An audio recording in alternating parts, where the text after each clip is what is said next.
Can I do my close-up one for this? Yeah. You can sit up the front with your big head. Hello everyone, I am Chris Morphew. I'm Rowan McAuley. And I'm David Harding. And together, we are Cerberus Jones! That was good. Tell us about it. We have got a new series coming out this year called The Gateway, and we are so pumped about it. It's going to be so good. I mean, in all humility, it's going to be done it. Great. So we've got 2 books coming out. First up, The Four-Fingered Man and the Warriors of Brin-Hask, and hopefully many, many more to come. At least 6, but we've got ideas for like 30. 20. 6. 20. 31. Lots of them. So The Gateway, as I don't know if they told you yet, is a series about a hotel for aliens, and that's cool. And on Earth, though. It's on Earth. On Earth. It's an earthbound hotel for aliens. It's Harry Potter on the Starship Enterprise. On Earth. When they parked it. Here's a question for you two, though. How did 3 authors write a book together? Very slowly. We did pretty quick. Actually, you're right. We wrote like 6 of them. 3 times the speed. It sounds like crazy talk, because, you know, you talk to like normal authors and they're like, and I went and I lived in my cabin for 3 weeks and I wrote this masterpiece.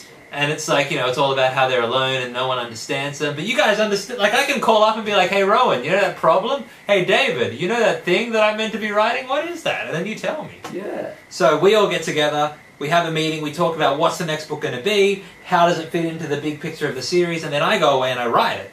Well, I don't actually write, I write the outline. All of what happens, none of the words that it happens in. And then I give symbols. it to... It's all a pictograph. And so once I've written my outline, I send it off to Rowan, and then...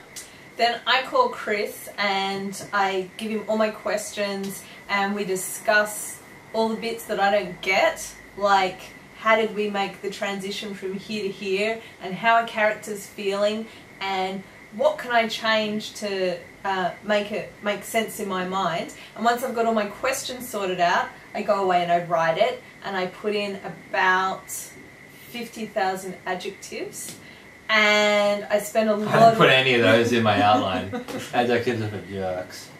No offense. Not taken. And then, once I've spent a bit of time trying to get the voices right, the way they sound in my head, so each character has their own voice, then David gets that draft. So Chris is the guy that gets our engines revving, and Rowan is the lady that gets us to where we gotta go, but I'm the one that avoids the big car crash. I edit what we've done as a team so far, but also my job is to make sure that we fit each story within the bigger continuity that we've already designed. But what really gets me excited about this series, I'm very excited about the fact that even though we've got tomes of Gateway lore, L-O-R-E lore, ready to process and expurgitate. And that pamphlet of Gateway lore, L-A-W. Yes, it's like with rules that. and regs. Even though we got all that, you can just read, or the readers will be able to just read one book and love it and not, you know, feel lost at all. Every book is a standalone adventure that is lots of fun, seat-of-your-pants stuff.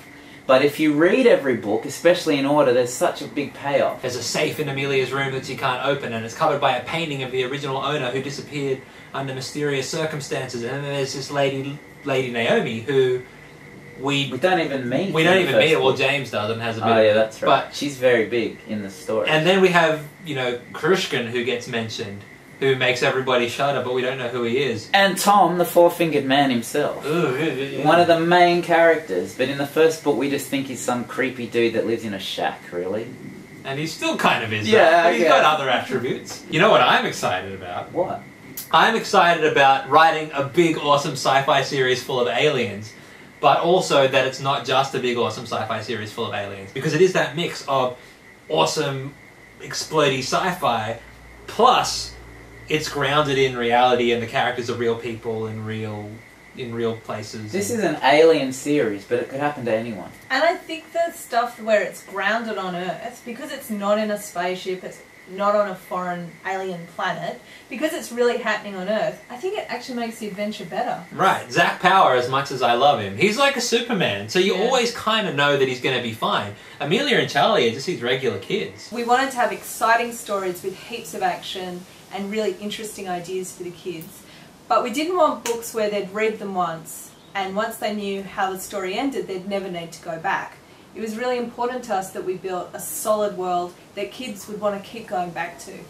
And I think we all agreed that one of the great things about Harry Potter was, even though by the time you finish the series you know how Voldemort dies, you still want to keep going back to Hogwarts and spending time with Harry and Ron and Hermione. Seriously, we are very excited about these books. We've been working on them for ages, Years. it feels like. A long time. Yeah. But I think like what we've come up with is definitely better than what could have come out of just my brain. So. Oh, I nodded really emphatically.